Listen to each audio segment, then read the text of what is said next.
Ladies and gentlemen, we are live. Episode number 32 of the Brew Party podcast is here. It's another live stream. We are back at it with a very special guest. Ladies and gentlemen, I have from Big Blue Avenue, from Review and Preview Sports, the co-host with our guy, Tom Scavetta, former guest, a logger and a sub-clipper for NBC Sports up in Connecticut. It's Hank Indictor. Did I say that right? You did. I'm very impressed, man. Good job. Hank, how are you doing, man? Thank you so much for joining me. Oh, Andrew, thanks for having me. I'm doing pretty good. How about yourself, man?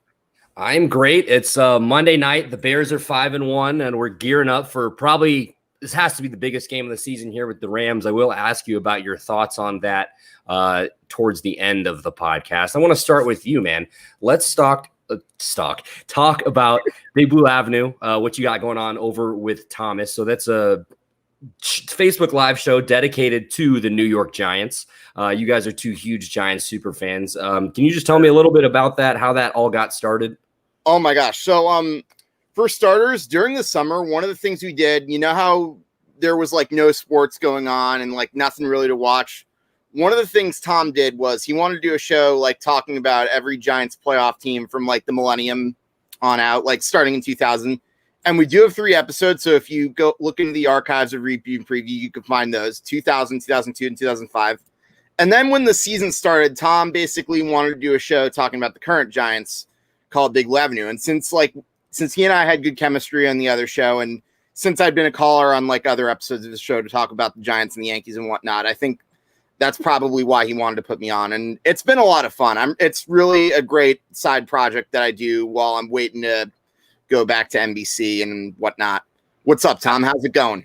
What's up, Thomas? The man himself checking in. Thanks, Thomas. So tell me a little bit about your job at NBC. I know Thomas told me that he kind of does that logging and subclipping. Is that kind of how you guys became friends? Do you work together? Yeah, we actually I met him the year before because he was friends with another one of my college housemates. He was the one that went to NBC first, and Tom went to the same college as I did. He was a grad student while I like did my undergrad there. And Sure. We were friends that year. And then the year later we worked together and we've pretty much been friends ever since. It's been great. That's awesome. So tell me a little bit about what you do at NBC. What kind of sports and what kind of video clips are you logging and subclipping? What I would do at NBC was I do hockey and football games. Mostly I do hockey, and that's a lot of fun because what you do during that is you watch a game, you like write down what happens at a certain time code. It basically helps the producers. And then for subclipping, you like get the highlights of the game and put it into different teams, like highlight packages basically. And I think hockey is my favorite one because it's fast paced. And over the years, hockey's just become one of my favorites to watch as well. Big Ranger fan also. Absolutely. So is that what kind of got you into hockey? Because I know from experience, so I went to Illinois State and all of my roommates were from the Chicagoland area. So just huge Blackhawks fans, and that was during their run, that dynasty, the 3 championships. So of course. I was never really big into hockey, but when I got to college, it was just another excuse to drink. And like you said, it's fast paced. The Hawks were so good at that time. They were just kicking ass. So it was awesome. That's kind of my experience. How did you get into hockey? Yeah, no, I remember watching them in their playoff runs. They were fun. So I'll tell you an interesting story how I got into it. I was like maybe 8 or 9 years old, 2005. It was like the first year after the lockout. I was flipping channels one day, and then all of a sudden I stopped at a Ranger game, and then I was watching how fast-paced and exciting it was. I'm like, you know what? Maybe I can get into this. You want to know, by the way, the first Ranger game that I can remember watching? What's that? It's a really classic one. The 15-round shootout win where we beat the Capitals. The one where Marek Malik scored that insane shootout goal to win it. That's my first one. And slowly but surely, as I kind of understood the rules of the game, that's when I really became a diehard, and the rest is history. Absolutely. So let's talk about some of your other favorite teams. So the Rangers, the Giants, and the Yankees. Is that what I'm seeing here? We have that ancient jersey you have on right now that you said is only for special occasions, the Eli Manning jersey. So what are your favorite teams? Did I just nail it right there? Yes, you did. I'm a Giants, Yankees, and Ranger fan. This jersey, fun fact, I've had probably since middle school. You can tell by like the wear and tear it's had over the years. Well, I mean, and I don't know how it still fits me either. You're still rocking it though. You got to respect it. Those are the best jerseys that just stand through the wear and tear and the test of time. So if you had to pick one, what would be your favorite out of the three? Like if you, I guess not really drop the other two, but do you have one that you like more than the others? That's a very tough call, but probably the Yankees, simply because if it wasn't for them, I probably never would have known sports existed to begin with. Ever since when I went to that first Yankee game all those years ago, it got me hooked, and I was never the same. In a good way. Yeah, no, I know, absolutely. I know what you're saying. Whenever you would go to games at like the old Yankee Stadium, if you didn't really have a team, you'd get that magical sense, like looking at the field. You go through the tunnel, seeing guys like Jeter and A-Rod. It was amazing. Absolutely. So let's move on here. I have a couple more questions for you. A lot more questions here, obviously. Tell me a little bit. One thing I skipped over, where can we find all of your guys' awesome content for review and preview and then Big Blue Avenue? So you can find that. You can look at the Facebook page. You can look at some of our older episodes. And you could also go on Spotify. And I'm sure it's on other platforms too, but Spotify is the one that I use mostly. Go there and you'll see pretty much all the older episodes from the past. You know what I mean? Yeah, absolutely. So moving back to your teams, can you point to like a certain player or maybe year for each of those teams that made you really become a big fan? I guess you already answered the question for the Rangers. Like your first game was that insane 15-round shootout. You mentioned guys like Jeter and A-Rod, or maybe was it like your parents or another family member or a friend that was also a big fan that kind of got you into everything? I think what happened with the Yankees was it was my mom taking me to my first game all those years ago. And then slowly but surely I'd watch and understand the game. And Jeter was definitely up there with one of my favorites. But if I had like a real favorite, it's Mariano. Because let's put it this way. The closer position, usually you see those guys, they'll have like 2 to 5 years where they're good and then they'll tail off, or maybe not even. Very inconsistent. Mariano was amazing at his job for 20 years. You're never going to see anybody top that ever. Every time I would see him come to a game, I'm like, game over. We win. Yeah, that Inter Sandman hits. And, where currently, I don't get that same feeling. Yeah. So I have some more questions for you about the Yankees. I kind of want to jump into some football first, since it is kind of football season. Let's talk a little bit more about your New York Football Giants. What are your thoughts on the season so far? We talked a little bit before this. You said it's a rebuilding year. Obviously, they sit at 1-6. Give me your general, what's your biggest takeaway from this team through the first 7 weeks? It's interesting. The defense isn't better this year than it's been other years. Granted, the secondary is still pretty much trash. It has. I'm being blunt. Yeah. But other than that, at least you have James Bradbury, who has been an amazing shutdown cornerback. I mean, he's held a lot of receivers to single-digit catches. He's good. But the problem is when you've got him and you got other quarterbacks throwing other guys, then they'll take advantage of that. And offensively, though, that's the real issue. Because defense, the front four has been pretty decent so far. Good pressure up there. But offensively, I know everyone in New York likes to say Daniel Jones is the biggest problem, which, don't get me wrong, I'm not saying he's been excellent or world beating or anything like that. The problem is he doesn't have a great line. And you also lost your best weapon in Saquon Barkley for the season. Don't you think that maybe the offensive problems goes beyond that? Absolutely. That was going to be one of my next questions. I'm actually a true believer in that you can't always assume that the quarterback is the issue whenever a team's winning or losing. You got to look deeper into a team. Absolutely. So where do you see this team going for the rest of the year? I think I would say they'll probably steal a few maybe later in the season. I can definitely see them beating Washington again, because obviously we know Washington's very flawed, and the Eagles' home game could go either way. But then again, considering our history against that team over the years, I'm very skeptical about that. And now that the Cowboys don't have, I don't even know how long Dalton's going to be out there, in big quarterback trouble. So there's still a chance, as crazy as that sounds and as bad of a season as it's been, and as flawed of a team as they are. There absolutely is a chance we could see a 4-win, 5-win NFC East Division champion hosting a playoff game. That would be absolutely insane. Like the over under. I'm going to say 5 or 6 the over under. Yeah, absolutely. So I want to ask your opinion one more time about Daniel Jones. So this year, looking at his stats, he's 143 to 231, 61.9% completion percentage, so essentially 62%, 1,410 yards, 5 touchdowns, 7 interceptions. So the turnovers are a problem. Yeah. He has been able to run the ball pretty well. Obviously, Saquon's not out. We saw him break off that 80-yard run and get tripped by the 10-yard line. That was brutal. That was like it sucked. It was funny. I'm not going to say I didn't laugh at it because you'd even see some of his teammates were kind of like, oh man.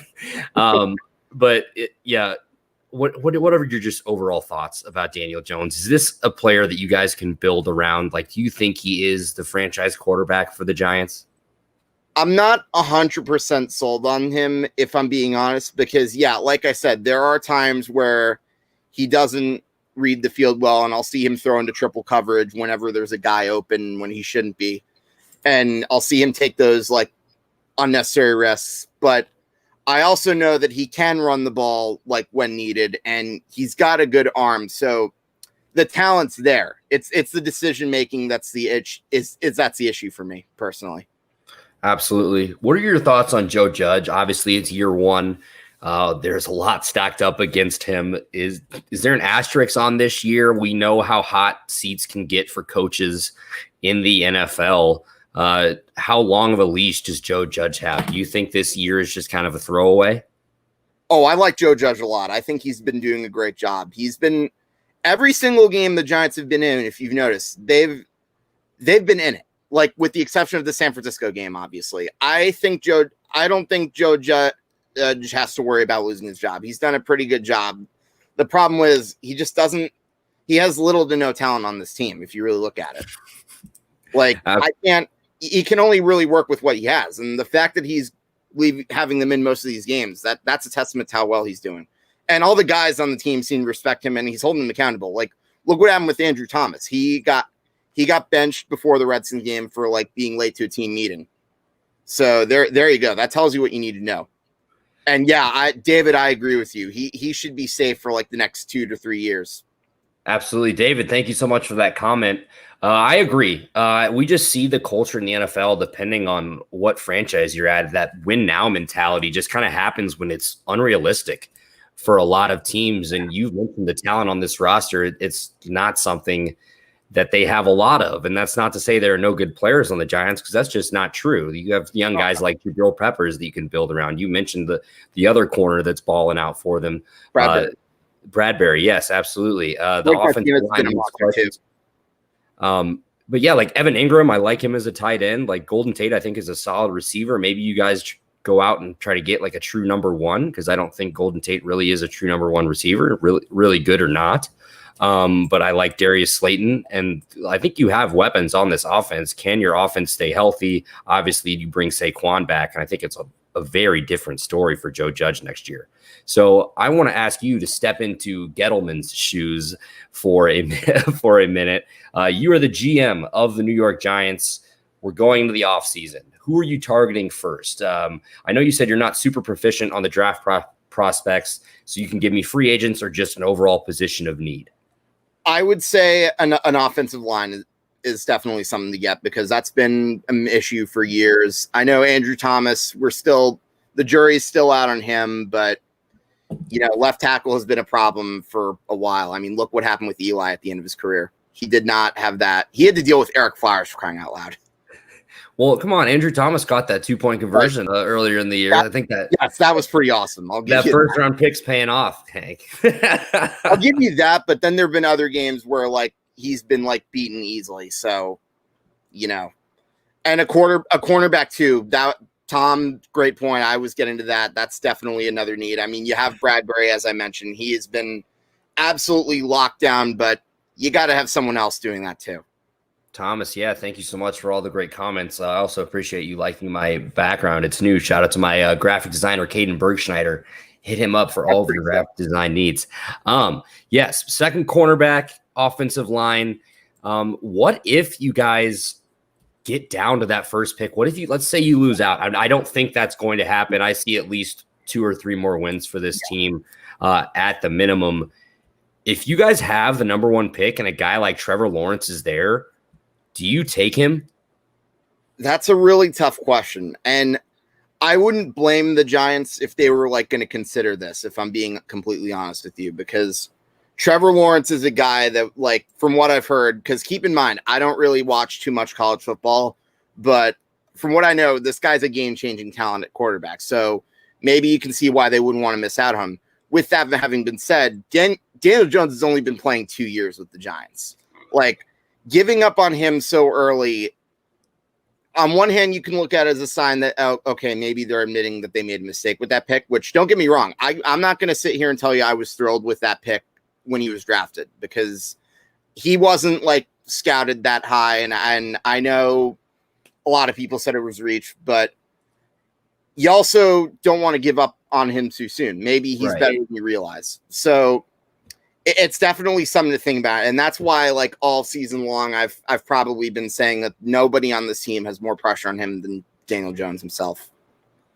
Absolutely. If I were the GM, I would actually consider maybe trading down and see if you can get a good haul and fill up other needs.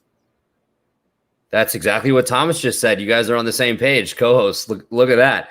Yeah, Dave, out of every 10 times, Tom and I pretty much like think alike. But I mean, even when we disagree, it's generally agree to disagree. We just tend to think the same way regarding this team. I think this would be the year for a team like the Giants, or somebody that has a quarterback that they need to at least try out for a few years. The perfect year to trade down. Think about how many teams would want to trade up and how much you could get. Like, you could potentially get 2 firsts and a second back, or maybe not that much, but you could potentially get 2 first-round picks for that number 1.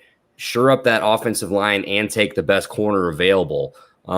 Thank you so much to David for all these comments. Going back to the Golden Tate, he said Tate is getting old, so I think we move of him soon. Ingram is still very raw from what I need to see grow in JG's O. He also agrees that CB2 is a massive need, and absolutely. First pick is a horrible situation for this football team. Yeah, and then I don't think is going to be here for too much longer either. Absolutely. You said, or we can take Lawrence and trade him. What if he goes to the Jets? Like, there have been a lot of scenarios I've seen. If the Jets have the number 1 overall pick, does Trevor Lawrence just say, fuck it, I'm going back to school? Or does he pull an Eli or a John Elway and say, I'm not going to play for you? I mean, personally, if I wouldn't blame him if he chose to do that, because looking at the talent level of the Jets, like, it's worse than ours, if I'm being honest with you. It's a lot worse. They're by far the worst team in the NFL.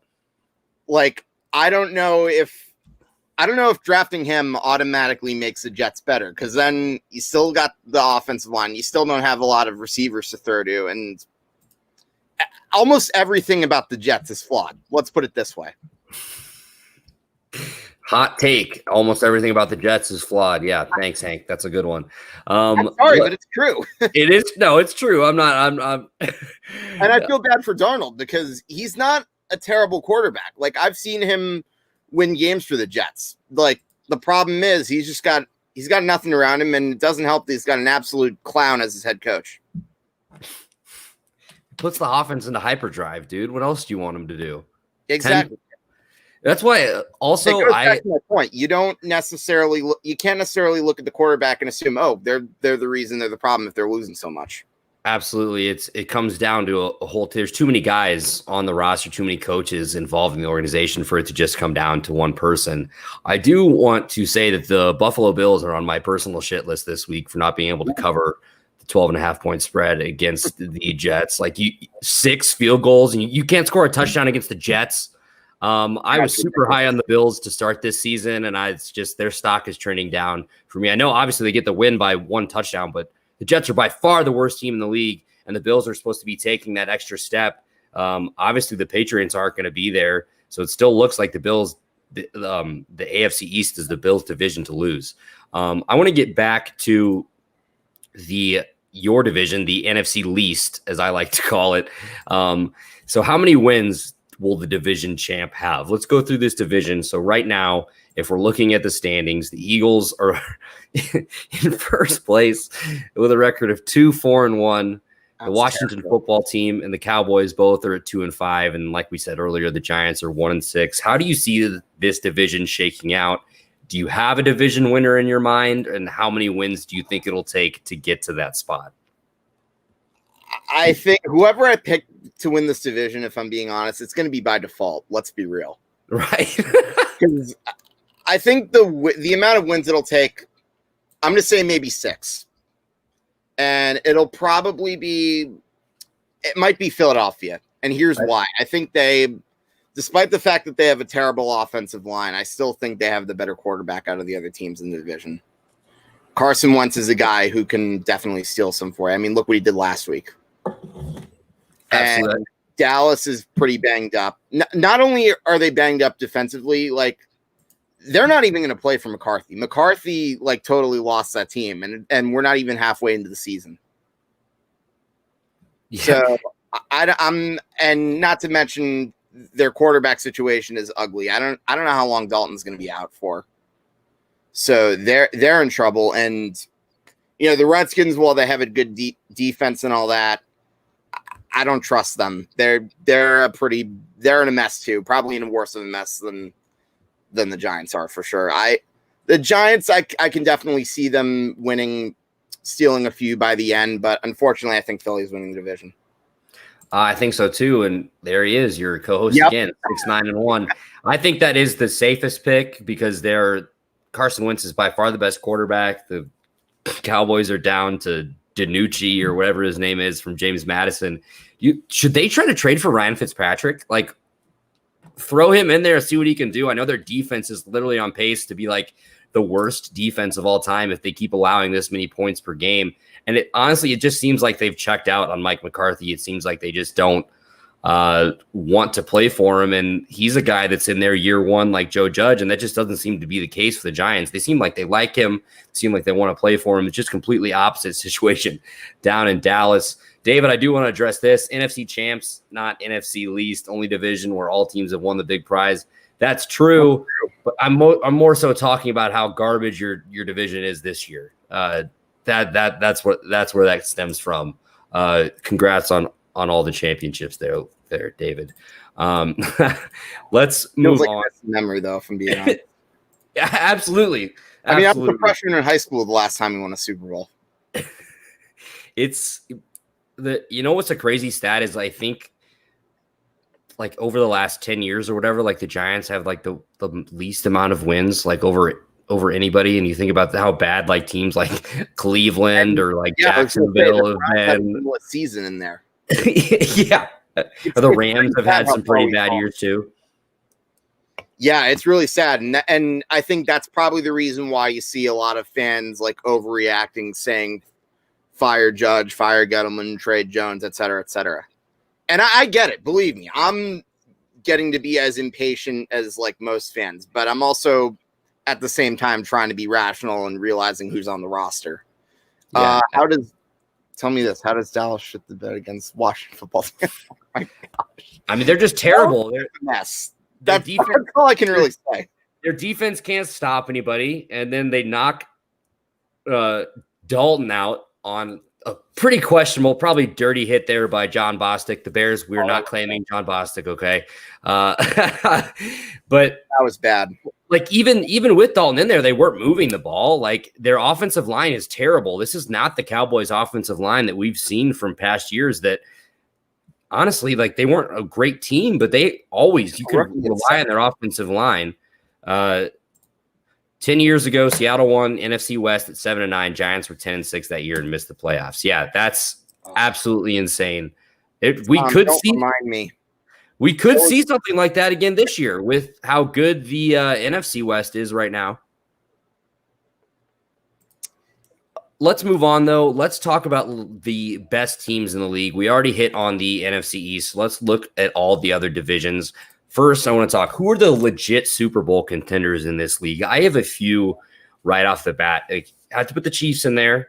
Of course. What the Steelers are doing this year is very impressive. Their defense is great. Big Ben is on the older side of his career, but his arm looks great. I think the Ravens are up there. They struggle when they play the better teams, but they're so good. Like, I think they could put it together. And I also put the Seahawks there. The only problem with the Seahawks is their defense leaves so much to be desired. We saw them drop the game last night to the Cardinals, which was an insane game. So what are your thoughts? Who are your legit Super Bowl contenders? Who do you think are the best teams around the NFL? I'm going to throw the Packers in there too. I mean, sure. I know they had that bad loss to the Buccaneers, but otherwise Aaron Rodgers has been clicking on all cylinders for them. Absolutely. I can't count them out. And, I'm going to add this in there too. The Cardinals are a sneaky good team. So there's no shame for the Seahawks in losing that one. Like, you had a three-point lead at the end, and then Kyler leads them to a comeback win. He also has a pretty decent defense too, I might add. The Cardinals, watch out for them this year. Oh yeah, I think not necessarily a Super Bowl contender, but they're. I'm just saying they're a team to watch out for. No, they're a young team. This is like a prove it year. Let's see how good we are, and then I think next year will be the step. I think Cliff, for sure. The Cliff and Kyler is a pretty good matchup. No matter, you can say what you want about his success at Texas Tech, but if he can get another team too, by the way, who started off well, the Buccaneers. Got the Bucks, the ageless wonder and Tom Brady and Gronk and company. I mean, 5-2, they're pretty solid. Well, yeah, you have to talk about their rush defense. They're also really good against the pass. Their defense overall is insane. And you mix that in, you have arguably the greatest quarterback of all time. I know you New York fans probably don't want to talk about that. No, I agree. He's the GOAT. But you mix in Mike Thomas, Chris Godwin. They just signed Antonio Brown. Tom Brady's making Scotty Miller look like an all-pro. You have Gronk. He's Cameron Brate. Ronald Jones is having a great year behind that offensive line. I think the key for the Bucs is, can they keep the penalties down? We saw that really killed them in the Bears game. Obviously, you have to point to they were missing Chris Godwin as well. But I have to point to that as major points for the Bears defense for holding them to only 19. And we've seen what they've done the past 2 weeks, just going off on the offensive side of the ball. So let's go through each division. I want you to give me your division winners. Obviously, we've already done the NFC East. You picked the Cowboys. Let's start with, I'm sorry, not the Cowboys. How could I say that? You picked the Eagles. We were talking shit about the Cowboys. Let's start with my NFC North. So currently we have the Packers and the Bears at 5-1. The Bears are awaiting the results of their Monday night game with the Los Angeles Rams coming up here in about an hour and a half. So I'm a Bears fan. I think there is a path for the Bears to win this division. But if you look at the Packers' schedule the rest of the way, it's almost a cakewalk. So I think the Packers take this division. How about you? Yeah, I don't really see the Packers losing out on this division. I think it's theirs. I think it's theirs for the taking. And again, if Aaron Rodgers can keep up his pace, they're going to be hard to stop for sure. Yeah, who knew? Instead of drafting him like a wide receiver in the first round to throw to, they just had to draft a quarterback to piss him off. So if you're looking at the NFC North as a whole, the Bears, Packers both at 5-1, Lions 3-3, and the lowly Vikings are at 1-6. I don't know if I thought the Vikings would be like good, but I definitely didn't see them at 1-6 for sure.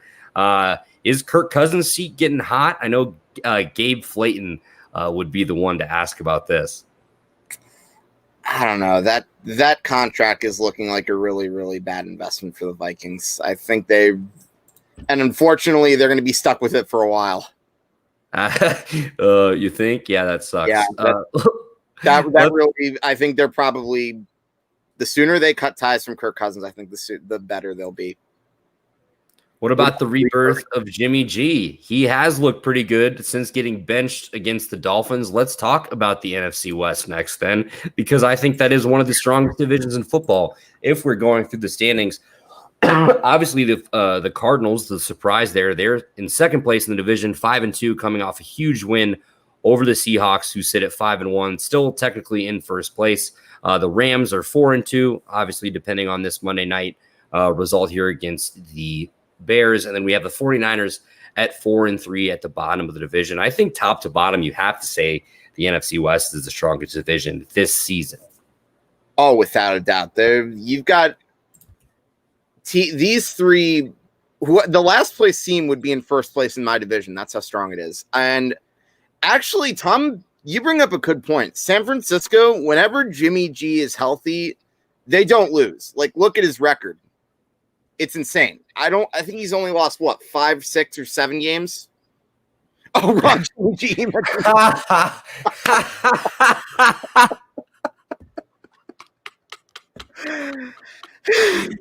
Oh, that's so funny. Okay, we will get back to that. I got a lot to say about Jimmy Graham, but okay, we'll continue about the 49ers because we were kind of on a roll here. Thank you, David. That's hilarious. Yeah. That is so funny. Yes. Okay, but go back. We'll talk about the NFC West, and then we'll talk about Jimmy Graham for a second. Go on with what you were saying about the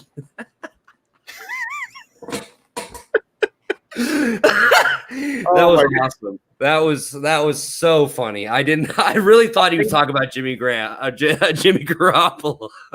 Oh my goodness. I mean, that's the guy you usually think of when you say Jimmy G, to be fair. So I don't blame you at all. We were talking about the NFC North though, so I should have put 2 and 2 together.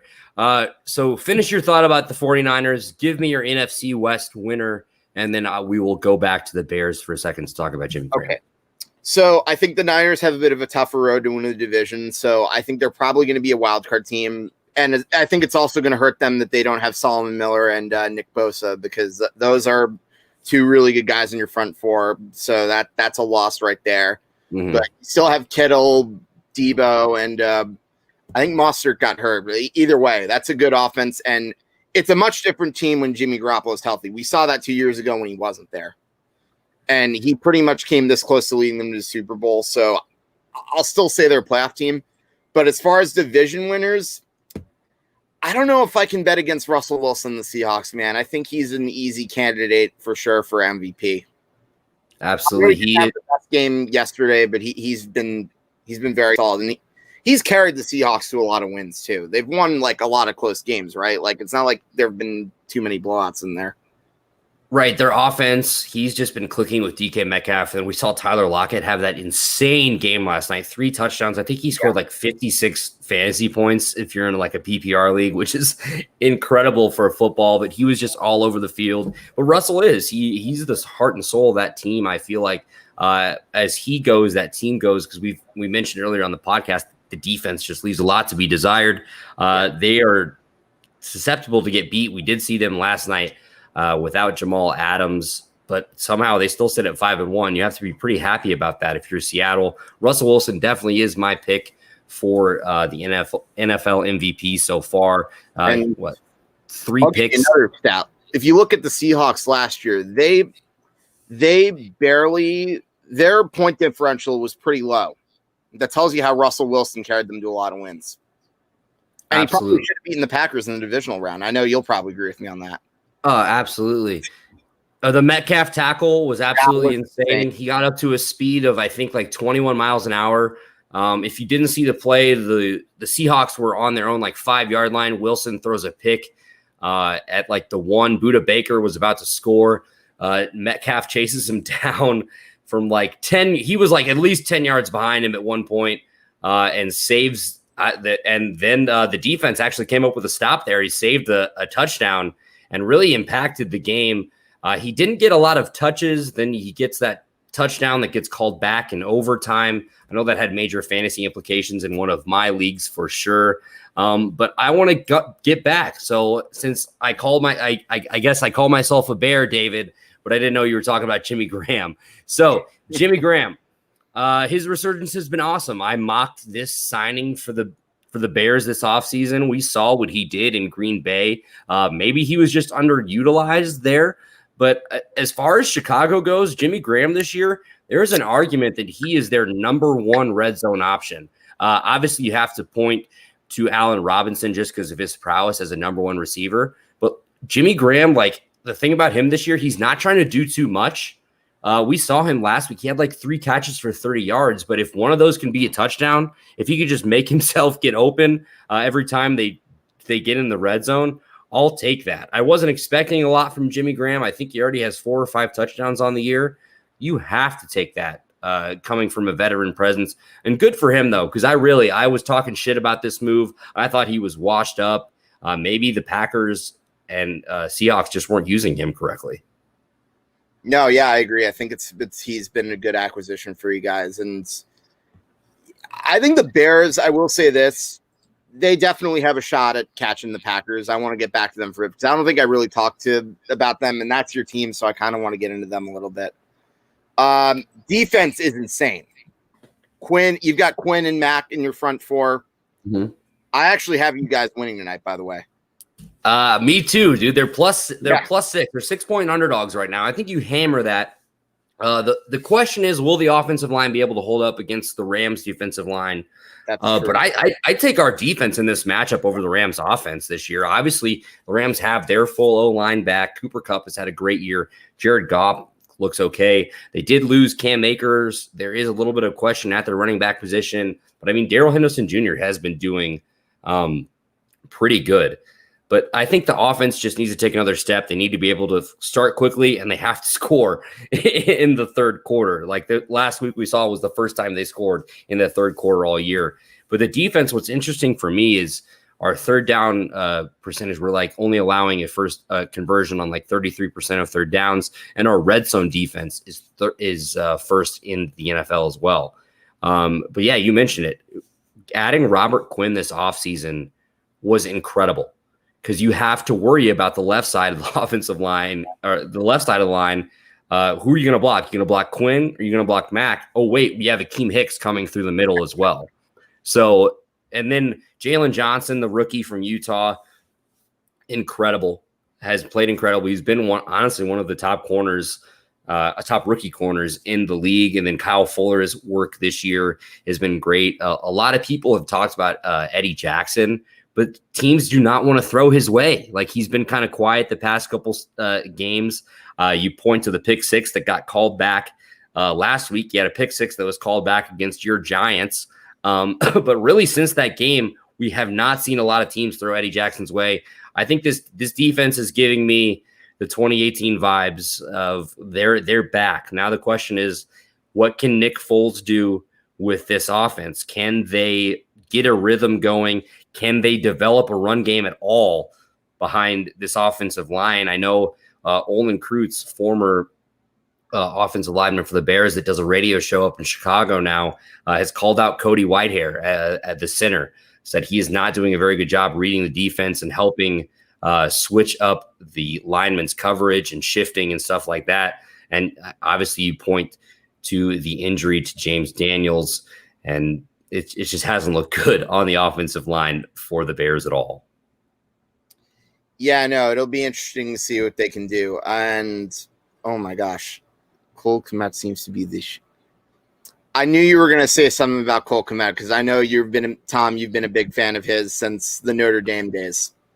Absolutely. So for you guys too. He finally got his first touchdown. Last week. They finally put him in, and he did look great. I know Caitlin Leaner, one of my former guests on episode number 30, actually, who I believe you guys have talked to on Review and Preview, she was saying Cole Kmet was big for her, that she wanted to see him get more touches, but she also understood that the Bears don't usually feature their rookies a lot. They kind of have to earn their time. So let's kind of get back to our division winners here. Let's move over to the NFC South. So that will be the last division we have to cover in the NFC. We'll do the AFC real quick and move on to some World Series talk. So the NFC South, the Buccaneers 5-2, Saints 4-2, Panthers 3-4, and the Falcons just inventing new ways to lose every week are at 1-6.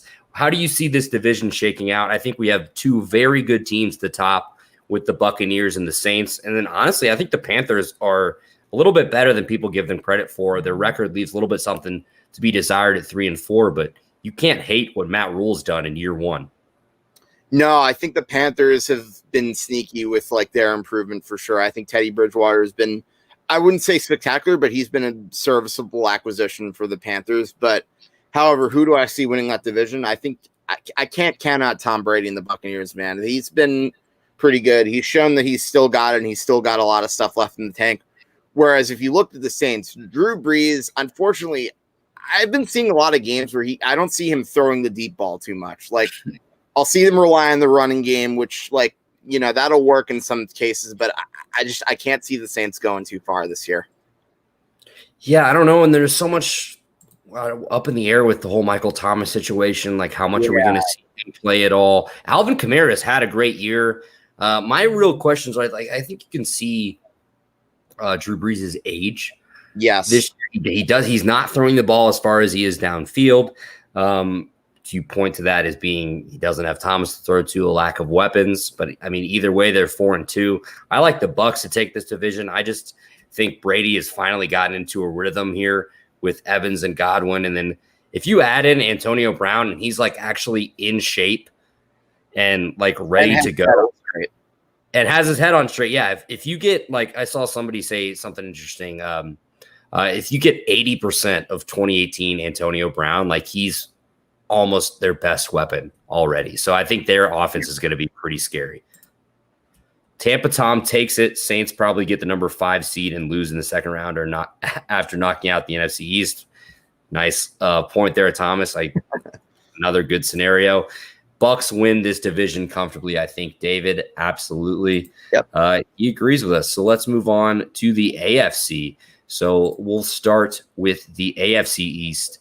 The Bills have taken charge of this division. Surprisingly, this is a prove-it year for Sean McDermott and the Bills. 5-2, firmly in the lead. The Dolphins, surprisingly, at 3-3. The Patriots at 2-4, and then the worst team in the league, as Thomas would say, just canceled the season. JETS, Jets, are at 0-7. I think the Bills take this division pretty comfortably, barring Tua coming out and having an insane start with the Dolphins.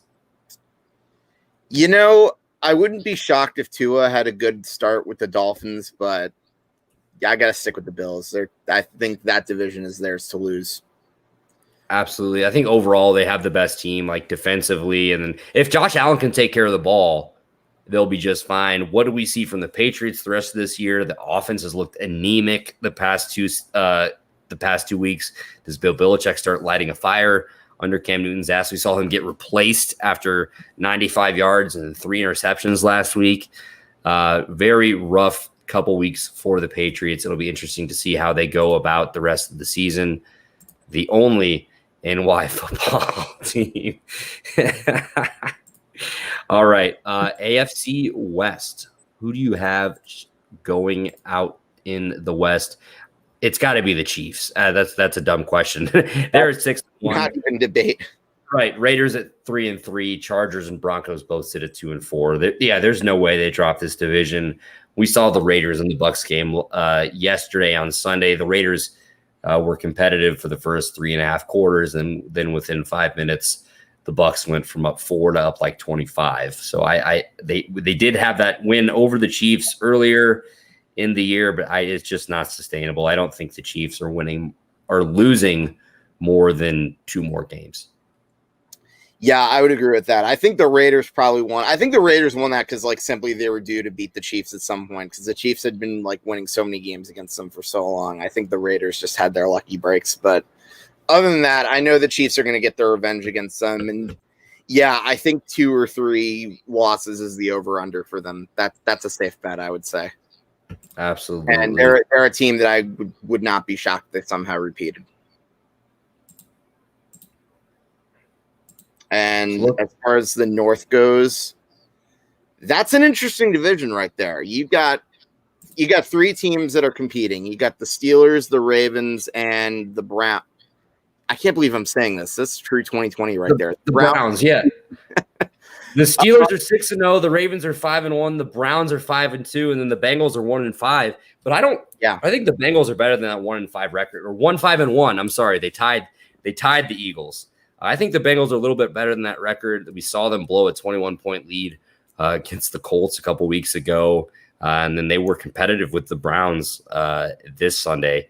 The Steelers are back, man, but I'm going to be so interested to see their matchup against the Ravens.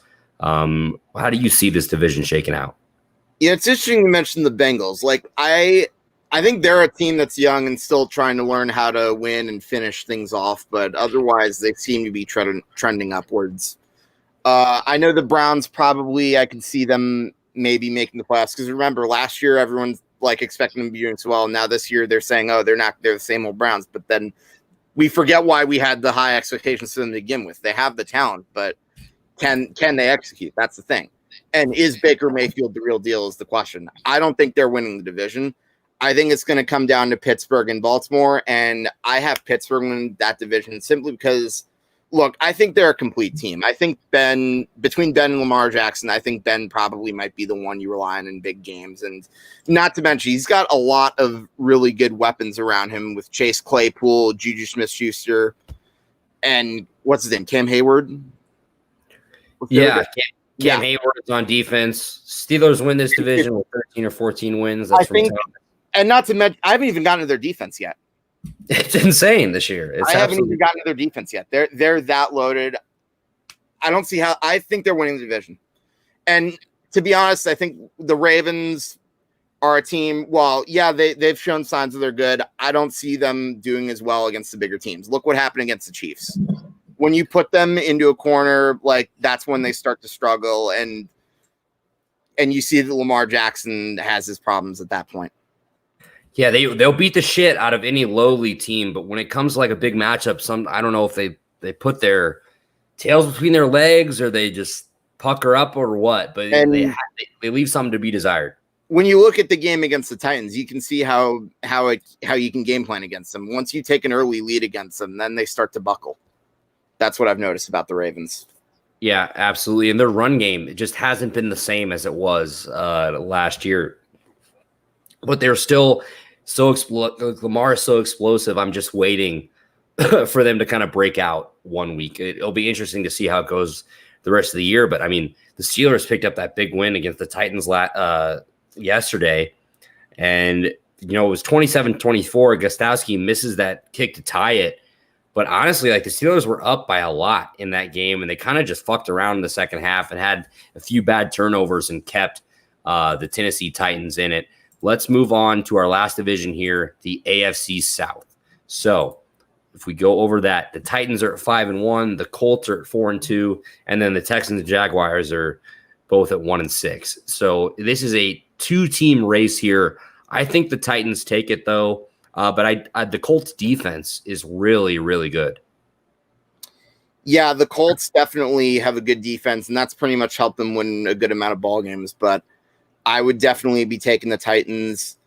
Let's put it this way. Their defense has been all right, and you've got a human bowling ball named Derrick Henry.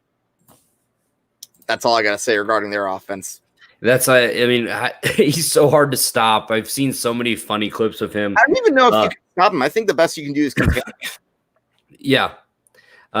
With that stiff arm on Josh Norman, I don't know if you've seen that, but like his eyes are like so wide open, and somebody's like, remember, he's more scared of you than you are of him. But he's just insane. Like what they're going to be able to do with him in the run game. And even Tannehill this year has looked pretty decent throwing the ball. We saw AJ Brown have a pretty good game receiving this last weekend's. Titans are far superior to the Colts as an all-around team. Yeah, that's absolutely true. Phil Rivers just leaves something to be desired. He is on the twilight of his career. So let's move on. I do have to say this, though. Isn't it amazing how a lot of guys who played under Adam Gase offensively turned out to thrive after they left? Ryan Tannehill being an example. Yeah. I just don't know. The whole story. More Jet fans with that comment about Adam Gase. It's okay. They're already miserable enough, right? True. But it's just, how is he labeled as an offensive genius? And you look at his resume, like, sure, he did make Jay Cutler look pretty good, like as an offensive coordinator, maybe, but it's still, I don't know. And then that story earlier where he asked his coaches that are under him who the best man for the play to call the plays would be, and they all agreed it was him. It was like, yeah, I'm sure they all said that. Let's move on. So give me a dark horse Super Bowl contender for you. What's one team kind of lurking right now that you think could make a run or surprise some people maybe?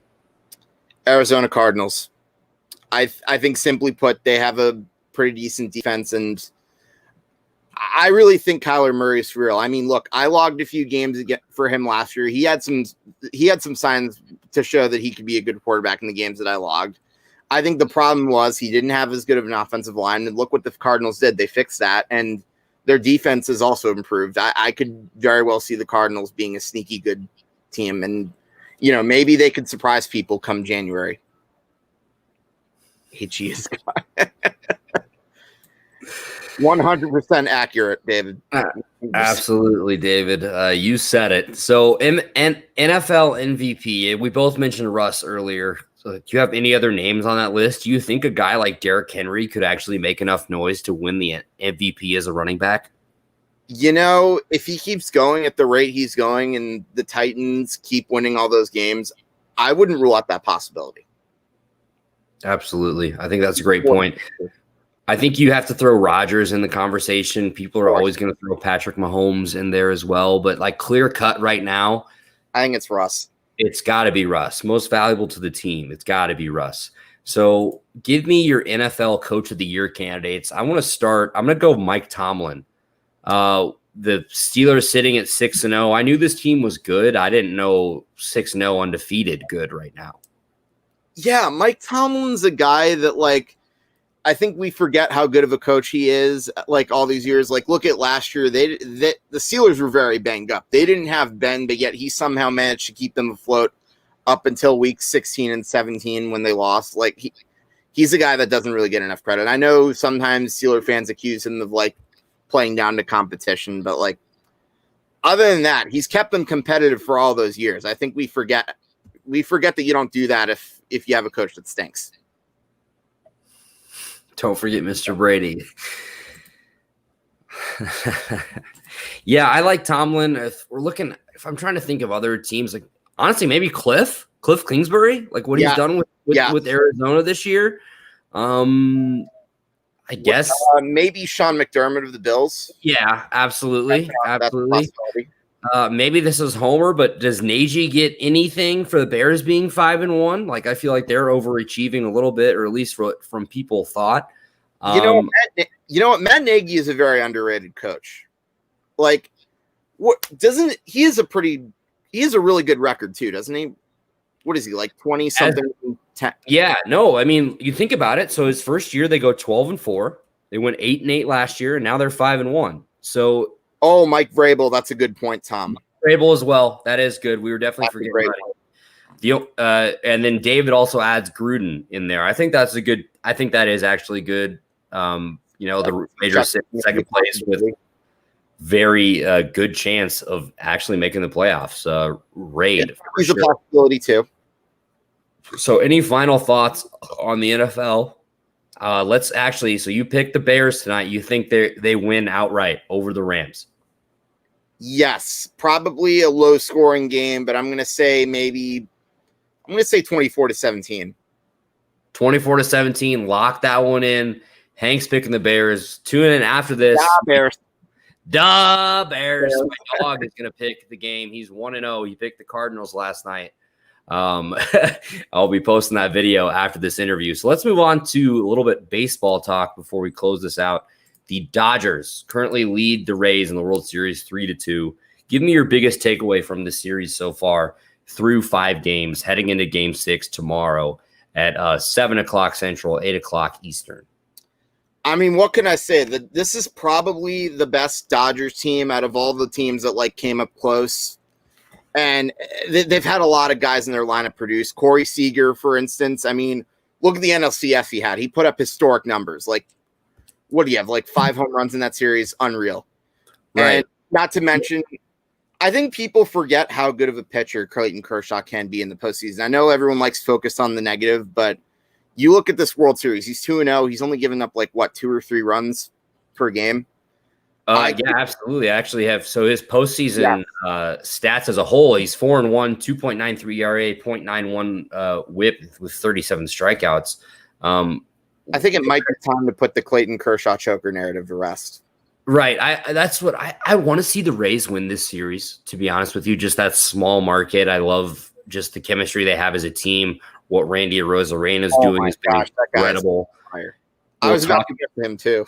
We'll talk. I want to talk about him in a second, but let's start with Kershaw because if you look at his postseason ERA, it was like 7.9 last season. His postseason struggles are well documented, but he just broke the record in his last start for postseason strikeouts, I believe.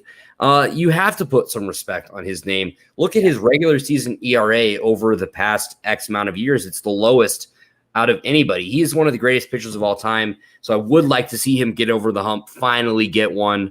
But like looking at his postseason numbers, you can't talk any shit. Yeah, he's not as bad as like we made him out to be. He's even had good postseason starts like before this too. So I would definitely I think if the Dodgers win the series, I might consider giving him the MVP award. And you remember you picked Tampa Bay over. Wow. You did pick that, Thomas, on one of the on his episode of the Root Party podcast. You picked Tampa Bay over LAD. It is still intact. I'm rooting for it. We're both rooting for it. I just think. Go ahead. I'm rooting for it because I'm a Yankee fan. We're in the same division, so. Yeah. So what are your thoughts? Like, do you think the Yankees are going to be able to rebound from that? Why were the Rays so much better than the Yankees this year? Was it or not? I don't think they were so much better. Do you think it just came down to that pitching staff?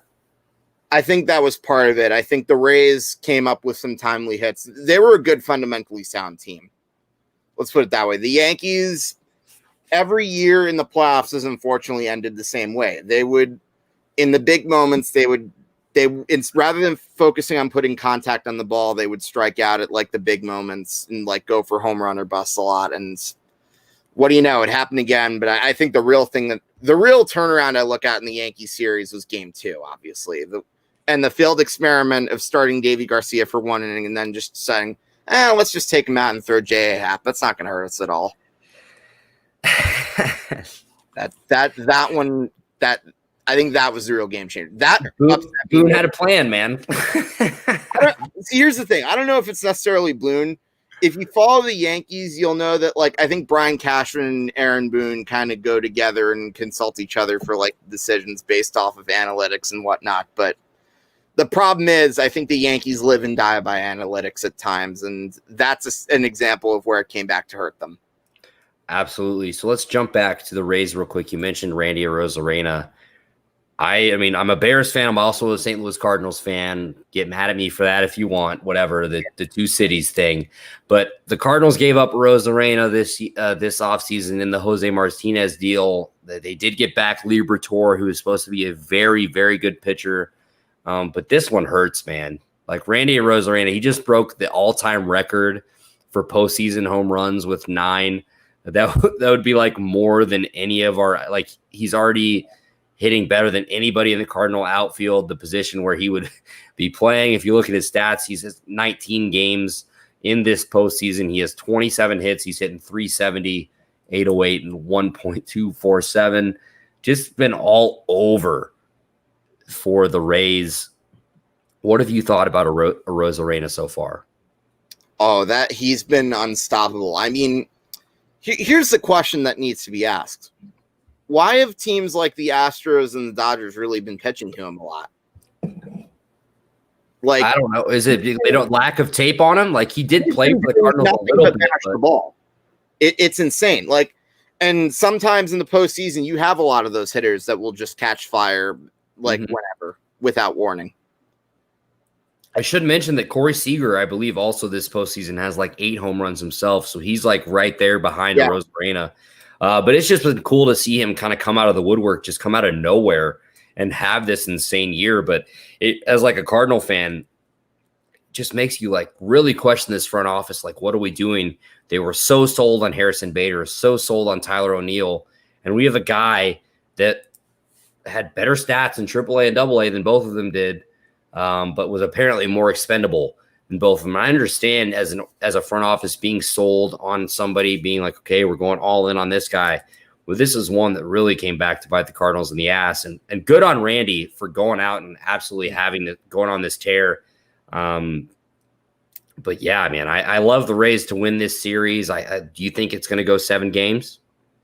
I think I have a feeling the Dodgers probably finish it off in Game 6. But with that said, if the Rays can somehow win Game 6, I have a real sneaky suspicion that they're going to finish the job in Game 7. Absolutely. I think so too. And hey, listen, despite being a Yankee fan, I wouldn't mind saying that. I mean, personally, I'm not too crazy about the Dodgers either. So I'm just enjoying the series for like what it is and hoping for good games. I don't really have any rooting interests, to be honest with you. Absolutely. I mean, I just want to see. I want to see 7 games. That's the best 2 words in sports is Game 7. I like Tampa Bay's story of being the small market, and then, but also the Dodgers have been to the World Series 3 of the past 4 years and they haven't been able to get it done. So either way, I'm not going to be like upset. Yeah. Because like you said, I don't really have rooting interest. I would like to see the Rays win. Obviously, Thomas picked the Rays, and also my buddy Ryan, who does my gambling segment with me each week, picked the Rays as well. So we'll see. We'll see how that goes. What were your thoughts from this postseason of kind of like the expanded postseason? Do you think that's something we're going to see for a while with the extra wild card team? I think it worked this year because you had a shorter amount of games. However, I don't think it's something that they should do like in seasons like afterwards, because the problem with expanding the playoffs is you get a lot of like mediocre to average teams. Like look at for instance, you had the Brewers as the 8th seed in the National League. They were 29-31. They weren't even a day over 500. Somehow they made the playoffs. Like, how does that happen? And we saw the Astros were under 500 and they almost made the World Series. Yeah, no, you're right. Another thing I was going to say was the other problem with it is you also lose some of the excitement of September games. Mm-hmm. Like you have, like, look at where the Yankees were this year. They would have been competing for a wild card if the season went normally. I think they might have just missed the playoffs too had there been like the normal format. So it would have been really those last 3 games against the Marlins would have meant something, and they wouldn't have like been benching their players like right at the end. And then you had the Indians, the White Sox, and the Twins. Like that was a 3-team race right at the end. Mm-hmm. But unfortunately, because you had the expanded playoffs, like those 3 teams were already in. You weren't seeing them play like big games. You know what I'm saying? Absolutely. And then we saw 4 teams from the NL Central make it, and then none of them did anything. So, it was just weird. I hope it doesn't stick. I do like the normal format, and then obviously we hope next year will be a full 162 games normal season. I don't really put an asterisk on this year because I think it's even tougher to kind of come together over all of this shit. One other rule that I want to ask you about is the universal DH. Do you think that's going to be a permanent movement in baseball? Yeah, I think so too. Absolutely. I know you're a National League fan, so you might not necessarily agree with me, but for the most part, I've always been like pro DH. Like, I know there's some people that like seeing the pitchers bat. I get that. That's probably either old school fans or like National League fans. But the problem with that is the pitchers, like, you want to see them focus on pitching. Like, pitchers, you're not opting to see them be good hitters. A DH actually creates an extra job when you think about it. Like, I hate to say this as a Yankee fan, but without the DH, you wouldn't have seen David Ortiz be in the Hall of Fame. You wouldn't have seen Edgar Martinez. It's like it's an extra job basically, and it also extends careers too. Like, let's say there was an outfielder who got hurt or who had an injury history. You don't have to play him so much.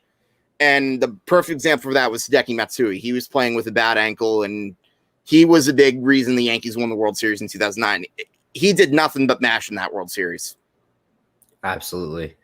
You said I'm a National League fan, which I am. What I like about the pitcher hitting is the strategy of it, like the whole, like what you have to do. But I don't like it just being a guaranteed out. You know what I mean? Or a guaranteed they're tried to bunt or something like that. And the way baseball is going these days, there's no small ball really. Yeah. They're trying to hit the ball deep. You're trying to score as many runs as you can. I like it as far as entertainment value, and just you're more liable to see more home runs, more people on base if you have somebody that's a designated hitter, not somebody that's spending 90% of their time focusing on pitching. Yeah. So let's move to the Yankees. I want to ask you, what was your biggest takeaway from the Yankees this season? they've got a lineup that can mash. Let's be real. They can Right. hit home runs, and they're very capable of putting the ball in play. The thing is, it's the boomer bust approach that can hurt them. See, like I said, this has happened in years past.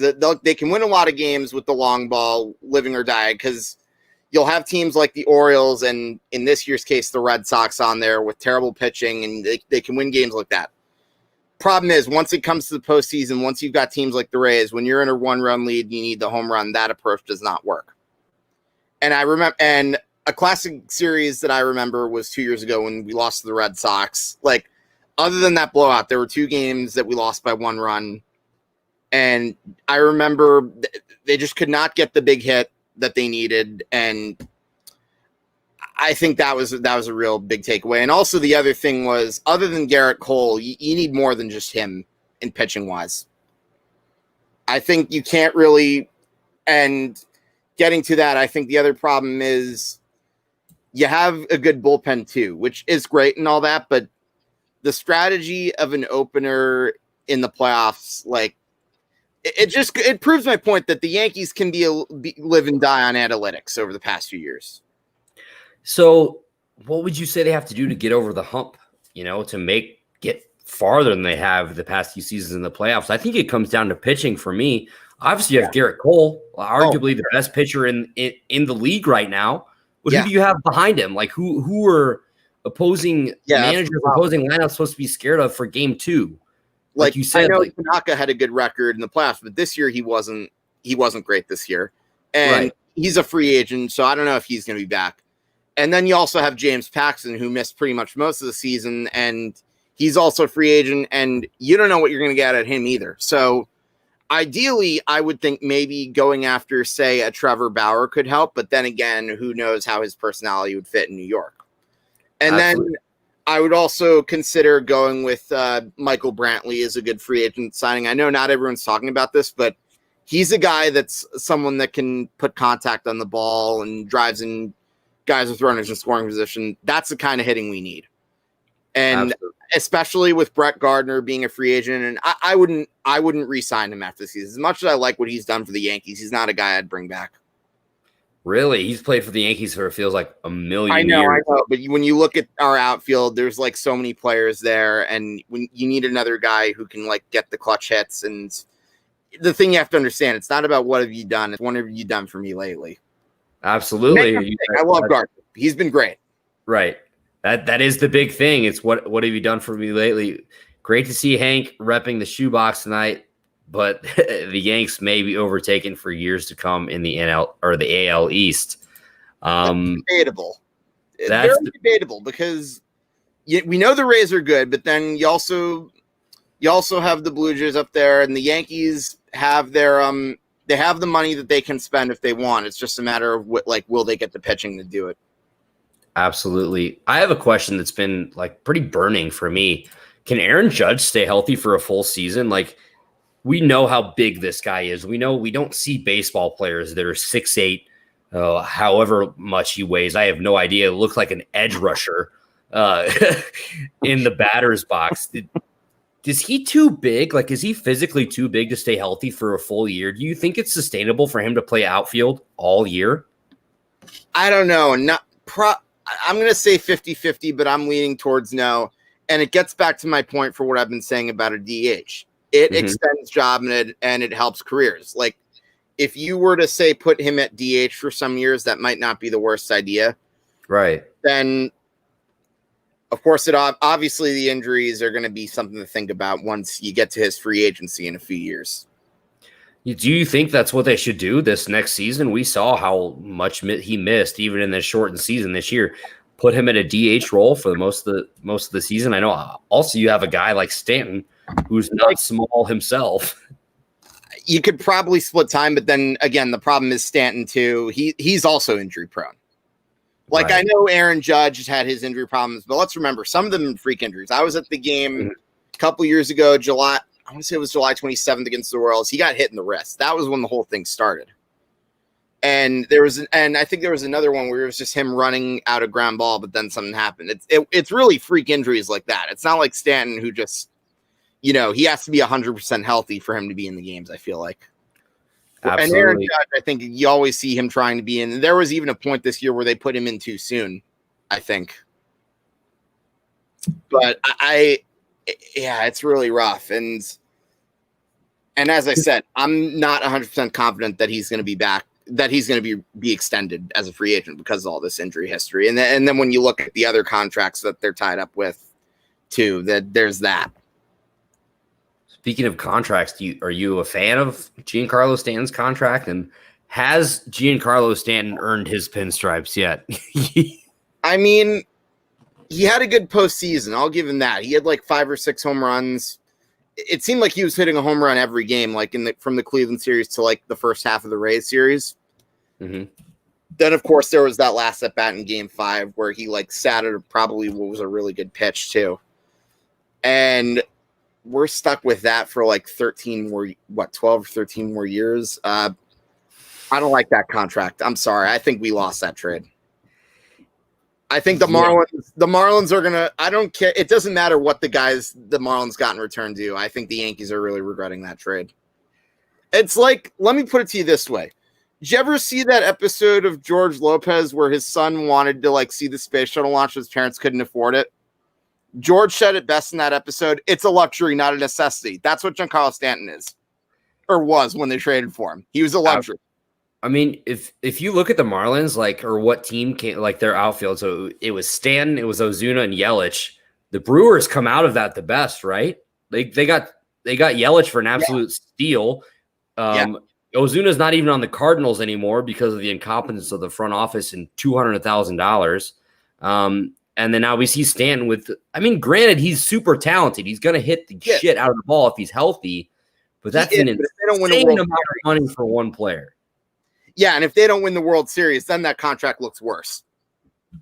So what do they have to do to win the World Series next year? We got to add one more arm in the rotation and a bullpen arm or 2 starters. I would say I think the bats are fine.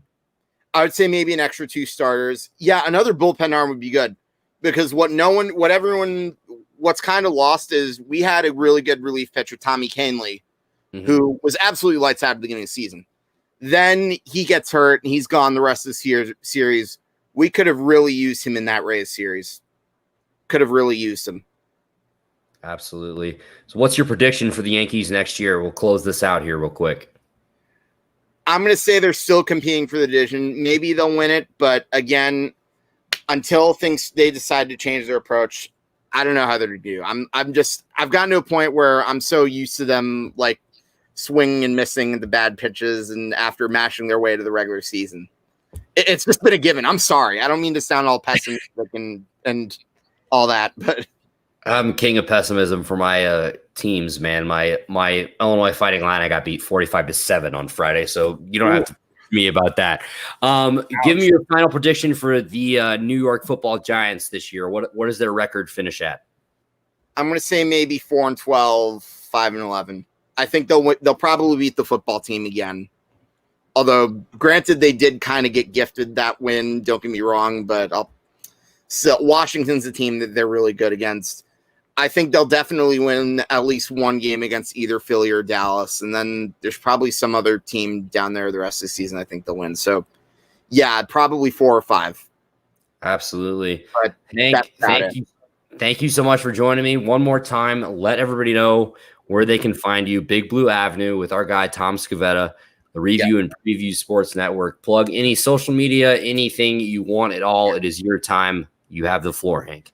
Yes, 6 sometimes may vary, but usually we're on at like 6 or 7 on Thursdays. And you can catch us on Facebook Live. And if you missed it, you can always go back and watch the full episode. And if you have Spotify or other apps that we carried, I was just listening to it there. And if you want to follow us on social media, follow Review and Preview on Instagram, Facebook. Yeah, that's pretty much it. Andrew, thanks for having me as usual. It was a pleasure. I enjoy talking sports with you. And if you ever want me back, I'm all for it, man. Well, Hank, here's the thing. You're a recurring guest. So whenever I ask, you have to come back on. Awesome. Awesome. Man, this was awesome. I hope it didn't go too long for you. This was great. No, I love it. That was fun. I love your perspective on everything as far as New York sports and just sports in general. I follow your picks each weekend you have on Facebook. I love those. But yeah, man, seriously, anytime. So the audio for this will be dropping on Friday. Thank you so much for joining me on this live stream. We'll have to get you back on later in the season. Maybe get you and Thomas on together. I think that would be an awesome time. Let's set that up. And I need to get Gabe Flayton on as well. You guys are doing awesome things over at Review and Preview. I tune into almost all your shows. Big Blue Avenue was awesome. I thank you so much for having me on that to shoot the shit about the Bears and the Giants. But man, Hank, thank you so much. Let's get out of here. And hey, before we sign off, one thing I want to do, cheers, man. Cheers. Thank you so much. Great party. You had to grab some buds before this, had to grab some bushes. The Bears are going to win tonight, right? Yes, sir. Bear down. Hank says it. Let's go. Let's go, Bears. Let's go, Giants. Maybe make something of the NFC least. Shock the world. Make the playoffs. All right, ladies and gentlemen, we're getting out of here. This is the Brew Party Podcast, episode number 32. Apple Podcasts, Spotify, Google Podcasts, iHeartRadio, TuneIn Radio, Facebook, Instagram, Twitter, YouTube, all that stuff. Just search the Brew Party. We're there. Hank, you have a great evening, my friend. You too, brother. Cheers.